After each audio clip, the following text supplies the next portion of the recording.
This is Soaring to the Cloud, a technology initiative by me, Bobby Licklider. This is all about providing technology to my school building in my district. The reason that I think we need this technology initiative is, one, we need to bridge the gap left from COVID. We all know that as we've navigated the last couple years with COVID, we have lost a lot of educational time, and in turn our students have lost a lot of their educational opportunities. With technology, we can kind of bridge that gap. We all know young minds can catch up quick, and with the use of technology and different programs and those kind of things, we should be able to make that gap up in a pretty good amount of time. Also, this is a big one, I think, to me, is that we need to bring education into the now and not the past. It's pretty clear if you walk into almost any school building, in my district especially, and across the state for the most part, that it's like you're walking into the same buildings we had school in when we were in elementary school or high school or junior high. So it's time that we kind of catch up and don't live in the past in our school buildings. And you walk into a new business and they have all the latest technology, the latest everything from time clocks to the computers they have at their work desk. And so it's time that we bring that into education, because education is what trains everyone for the workforce. Now, what are we going to do? This is where a couple of the SMART goals that I have come into play. I think first that we want 80% of our first second graders to be reading on grade level by the end of the year, once this technology initiative would be introduced. We use iStation testing in our school, so that seems to be the easiest benchmark testing to use. And I think that 80% is a realistic number. In my actual building I work at, we're trying to get all of our first, second, third grade students to be reading on grade level. I think we all know that is a little less than realistic, so that's why I went with a more maybe actual realistic number of 80%. I'd also like for all fifth grade students to score at least 80% proficient or above on the fifth grade end-of-year math test. I think those two marks, those two SMART goals, are two things that we can really test the initiative on, which we'll get to that in a little bit, but are actually goals, significant goals to achieve. Now, how's it funded? That's a big question. I had 3 ideas for it. The first one, I kind of went in order of what I felt least about to what I felt most about.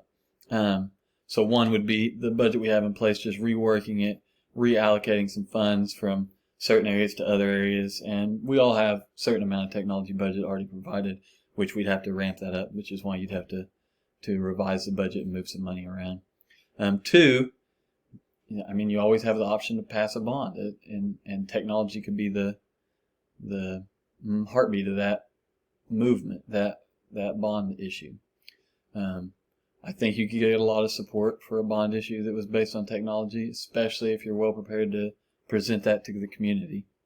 And then 3rd, the one that I actually like the most right now in the present world we live in is with relief funds that we've got from the federal government for COVID. I know you can go online and look at the list of what all the schools have received, and I know that our school received a pretty good chunk of it, which we've already used on some technology with kind of the same idea in mind. But I think that could be a smart start for that money, especially since we're trying to bridge some of the gap from the learning lost during the last couple of years and that we've been dealing with COVID. So it ties in and it meets the standards set out when those funds were given to the school districts. As far as PD goes, once we get technology in place, I really think that PD's got to take a turn to be a lot more technological based, and that's because the job of teachers at that point, once you introduce technology, is going to change a lot, and it's going to be a lot more technological based. Because right now, without the technology in place, there's a lot of book work and paper and pencil, and not that there's anything wrong with that. It's just, like I said, to get into the now and not be living in the past. It's going to look a lot different for teachers' jobs also, which means, professional development's got to change with it. Like I said, we're going to need a lot more PD related to that change, and we're going to spend a lot of our days in PD, especially early on in putting technology in the classroom, related to technology, because there's going to be a lot of teachers that this is kind of out of their realm of what they do. Now, we have a lot, especially younger teachers who are used to living in a world of technology and will be great at it. But some of our older teachers, and I don't consider myself older, but even me, I'm not savvy when it comes to technology, so I would be one that would fall into the category of needing quite a bit of help and ideas of what to use and programs and stuff like that. And then also we're going to have to definitely boost our IT departments, our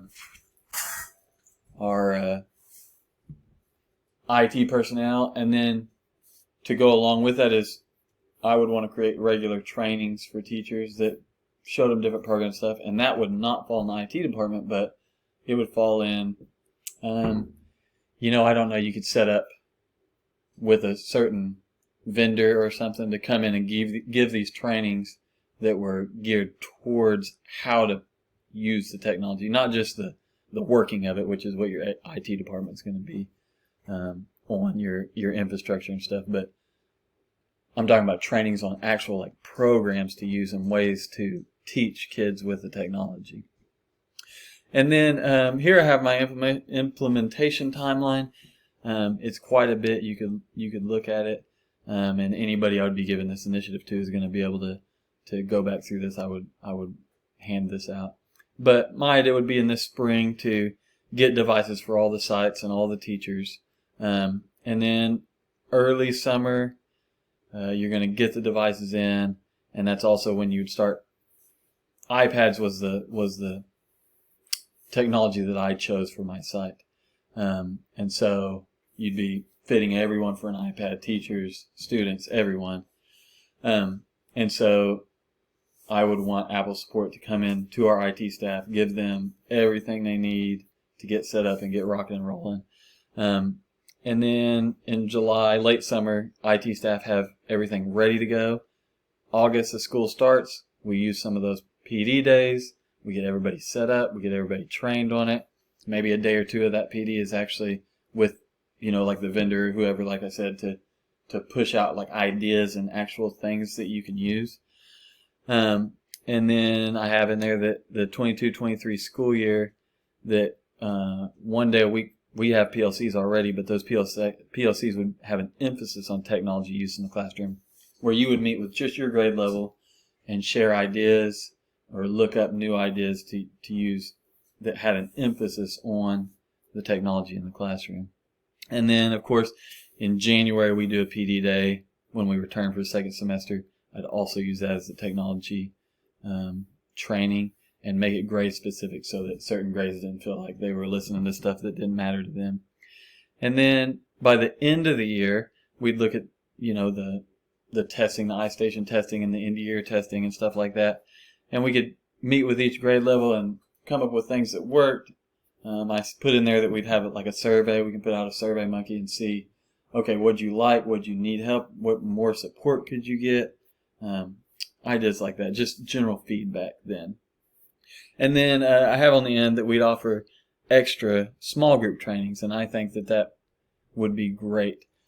Just days during the week, during the school year, where we get subs for certain grade levels, and they get to go and meet, at our central office or whatever, and get specific training on things that they can use in the classroom. And how will we know if it's successful? Well, we have the SMART goals to go by, and I think that's a baseline for looking and seeing how did this work. We also have the survey, of course, from the teachers to get their feedback and their point of view. But I think just hard data is going to be your first place to look. And so you're going to look back at those SMART goals and say, okay, we had a SMART goal of 80% of first and second graders reading on grade level. Where did we get with that? Look at that, and that's going to give you a lot of answers, I think. So in conclusion, like I said earlier, I think that this technology initiative is needed to, one, bridge the gaps left by COVID, and to two, bring education into the now and not to stay in the past. Anyway, thanks for listening to my presentation. Have a good day.